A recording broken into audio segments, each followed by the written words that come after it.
কাফের এবং মুসলমানের মধ্যে পার্থক্যই শুধুমাত্র নামাজ, শুধুমাত্র নামাজ আর শুধুমাত্র নামাজ।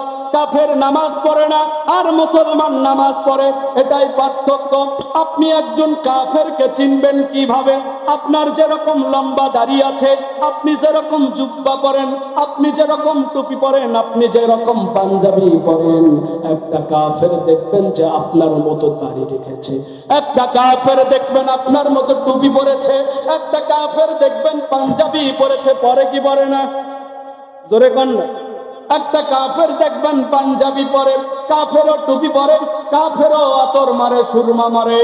কাফের দেখবেন কত সুন্দর করে এলাকায় হাঁটাচলা করে, দেখে তাদেরকে কোনো প্রকার ধরা যাবে না এই লোকটা নামাজি নাকি নামাজি না। পার্থক্য কি? যদি পার্থক্য খুঁজতে চান যে কাফের কোনটা এবং মুসলমান কোনটা, কার ভিতরে ঈমান আছে আর কার ভিতরে ঈমান নাই, এটা পার্থক্য করতে হবে নামাজ দিয়ে। কথা কয় না? কি দিয়ে পার্থক্য করতে হবে? নামাজ যারা পড়ে না তার যতই প্রকার তাদের এলেম থাকুক না কেন, নামাজ যারা পড়বে না যতই জুব্বাধারী হোক না কেন, নামাজ যারা পড়বে না যতই বড় ইসলামী আন্দোলনের লোক হোক না কেন, ওই লোকটার মুসলমানিত্ব থাকবে না। কথা বলেন ঠিক কিনা? নামাজ আদায় করতে হবে প্রথম ফরজ। কোন মানুষ যদি আল্লাহর প্রতি ঈমান আনে, আল্লাহর প্রতি ঈমান আনার সাথে সাথে তাকে প্রথম ফরজ হচ্ছে নামাজ আদায় করতে হবে। আল্লাহ রাব্বুল আলামিন এই জন্য বান্দাকে নামাজ দিলেন, আল্লাহ রাব্বুল আলামিন এই জন্য বান্দাকে নামাজ উপহার দিলেন। যেখানেই নামাজের কথা, যেখানেই নামাজের কথা, সেখানেই আপনার যাকাতের কথা। নামাজ পড়তে বলেছেন, নামাজ কায়েম করতে বলেছেন। সম্মানিত হাজিরিন, দুনিয়ার মানুষগুলোকে যদি নামাজ আদায় করার কথা বলেন, দেখবেন যে এরা মোল্লা মুসল্লিদের সাথে হাসি ঠাট্টা করে টিস্কারি করে কথা বলেন ঠিক কিনা? হাসি তামাশা করে যে না এরা নামাজও আদায় করবে না, আবার এরা দেখবেন বড় বড় আবার কথা, বড় বড় কথা বলবে। এরা নামাজ আদায় করবে না কিন্তু আপনাকে তিরস্কার করে কথা বলবে। কথা বলেন ঠিক কিনা? রাসূলুল্লাহ বলেছেন বাইনাল কুফরি ওয়াল ঈমান, বাইনাল কুফরি ওয়াল ঈমান তারকুস সালাহ, বাইনাল কুফরি ওয়াল ঈমান তারকুস সালাহ।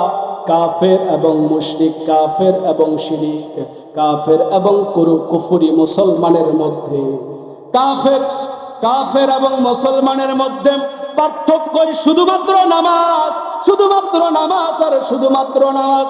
কাফের নামাজ পড়ে না আর মুসলমান নামাজ পড়ে, এটাই পার্থক্য। আপনি একজন কাফেরকে চিনবেন কিভাবে?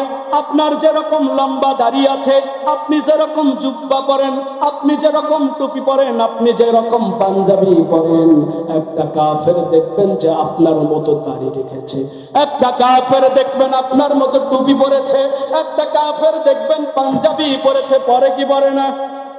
জোরে কোন না। একটা কাফের দেখবেন পাঞ্জাবি পরে, কাফেরও টুপি পরে, কাফেরও আতর মারে, সুরমা মারে। কাফের দেখবেন কত সুন্দর করে এলাকায় হাঁটাচলা করে, দেখে তাদেরকে কোনো প্রকার ধরা যাবে না এই লোকটা নামাজি নাকি নামাজি না। পার্থক্য কি? যদি পার্থক্য খুঁজতে চান যে কাফের কোনটা এবং মুসলমান কোনটা, কার ভিতরে ঈমান আছে আর কার ভিতরে ঈমান নাই, এটা পার্থক্য করতে হবে নামাজ দিয়ে। কথা কয় না? কি দিয়ে পার্থক্য করতে হবে? নামাজ যারা পড়ে না তার যতই প্রকার তাদের এলেম থাকুক না কেন, নামাজ যারা পড়বে না যতই জুব্বাধারী হোক না কেন, নামাজ যারা পড়বে না যতই বড় ইসলামী আন্দোলনের লোক হোক না কেন, ওই লোকটার মুসলমানিত্ব থাকবে না। কথা বলেন ঠিক কিনা? নামাজ পড়বে না যারা, যার নামাজ নাই তার দুনিয়া এবং আখিরাত কিছুই নাই। নামাজ পড়ে না আবার বড় পরিচয় দেয়, আমি কি, আমি অনেক বড় মুসলমান। নামাজ ছাড়া তোমার মুসলমানিত্ব থাকবে। কিয়ামতের মাঠে সর্বপ্রথম হিসাব হবে কার? নামাজের। আরো জোরে বলেন না কার? কিয়ামতের মাঠে সর্বপ্রথম হিসাব হবে নামাজের। নামাজের হিসাব দিয়ে তারপর বান্দাকে আগাতে হবে সামনের দিকে। নামাজের হিসাব যে দিতে পারবে না, তাকে এক কিঞ্চিত পরিমাণ সামনে আগাতে দেওয়া হবে। আগে নামাজের হিসাব দেওয়া লাগবে, তারপর অন্য হিসাব দেওয়া লাগবে। সম্মানিত হাজিরিন, তাহলে এদের এক নাম্বার শাস্তি হলো এরা নামাজ আদায় করত না, এরা নামাজের ধারের কাছেও যেত না, এরা নামাজীদেরকে তিরস্কার করত। জাহান্নামীদেরকে প্রথম প্রশ্ন করা হবে, মা সালাকাকুম ফি সাকার, ক্বালু লাম নাকু মিনাল মুসাল্লিন। তারা বলবে দুনিয়ায় থাকা অবস্থায় নামাজ আদায় করতাম না।